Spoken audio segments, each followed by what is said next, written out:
نحمده ونصلي على رسوله الكريم اما بعد اعوذ باللہ من الشیطان الرجیم بسم اللہ الرحمن الرحیم قل انما هو الہ واحد صدق اللہ العظیم۔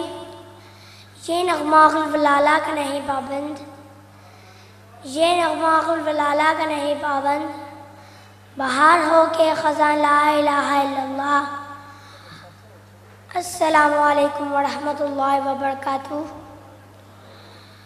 آج میری تقریر کا موضوع ہے کلمہ طیبہ۔ کلمہ طیبہ آپ کی رسالت، کلمہ طیبہ اسلام میں داخل ہونے کا مین دروازہ ہے۔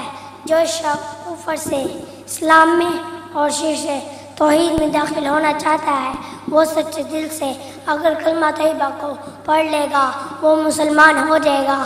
اس مبارک کے کلمے کے دو حصے ہیں۔ پہلا حصہ لا الہ الا اللہ، دوسرا حصہ محمد رسول اللہ۔ اس لا الہ کا اصلی اور حقیقی معنی اور مفہوم اگر ہمیں سمجھ آ جائے تو ہم ہر شرک و بدعت سے محفوظ اور ہمارا ایمان مضبوط ہو جائے گا۔ چنانچہ حضرت نوح علیہ السلام 950 سال تک اسی کلمے کی دعوت دیتے رہے۔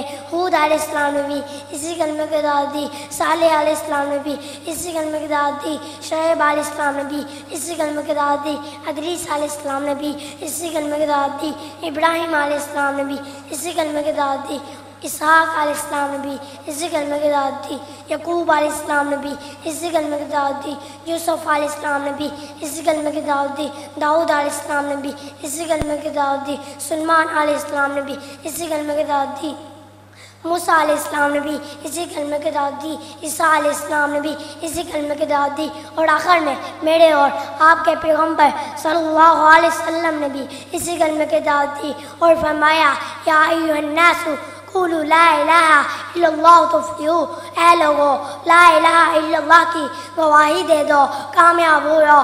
معلوم ہوا تمام انبیاء علیہ السلام اسی کلمے پر محنت فرمانے لگے اور اسی بات پر تحقیق کرتے رہے کہ اللہ کے سوا کوئی معبود نہیں، اللہ کے سوا کوئی مسجود نہیں، اللہ کے سوا کوئی ماوا نہیں، اللہ کے سوا کوئی خالق نہیں، اللہ کے سوا کوئی مالک نہیں، اللہ کے سوا کوئی مشکل کشا نہیں، اللہ کے سوا کوئی حاضر کوئی رزاق نہیں، اللہ کے سوا کوئی نظر و نیاز اور منت کے حقدار نہیں، اللہ کے سوا کوئی غیب دان نہیں، اللہ کے سوا کوئی حاجت روا نہیں، اللہ کے سوا کوئی داتا نہیں، اللہ کے سوا کوئی حاضر و ناظر نہیں۔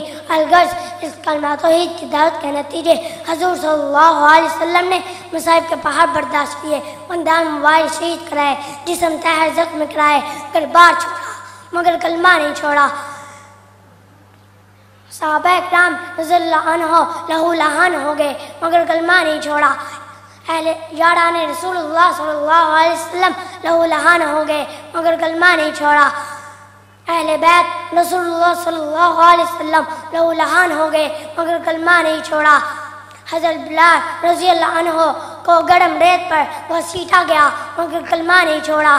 آخر کیوں نہیں چھوڑا؟ اس لیے کہ کلمہ رسول اللہ صلی اللہ علیہ وسلم کا منشور تھا، اس لیے کہ کلمہ رسول اللہ صلی اللہ علیہ وسلم کا دستور تھا، اس لیے کہ کلمہ صحابہ کرام رضی اللہ عنہ کا ایمان تھا، اس لیے کہ کلمہ صحابہ کرام رضی اللہ عنہ کا نشان تھا۔ کلمے کا دوسرا حصہ محمد رسول اللہ یعنی محمد صلی اللہ علیہ وسلم اللہ کے رسول ہے۔ کلمہ طیبہ آپ کی رسالت کے بغیر مکمل ہی نہیں ہو سکتا۔ لا الہ الا اللہ محمد رسول اللہ، اللہ کے سوا کوئی معبود نہیں، محمد صلی اللہ علیہ وسلم کے سوا کوئی رسول نہیں، خدا خدائی میں ایکتا ہے، محمد مصطفی میں ایکتا ہے، خدا کے بعد خدا کوئی نہیں ہو سکتا، محمد کے بعد مصطفیٰ کوئی نہیں ہو سکتا۔ خدا پر خدائی ختم، محمد پر مصطفی ختم، وما لنا الا البلاغ المبین۔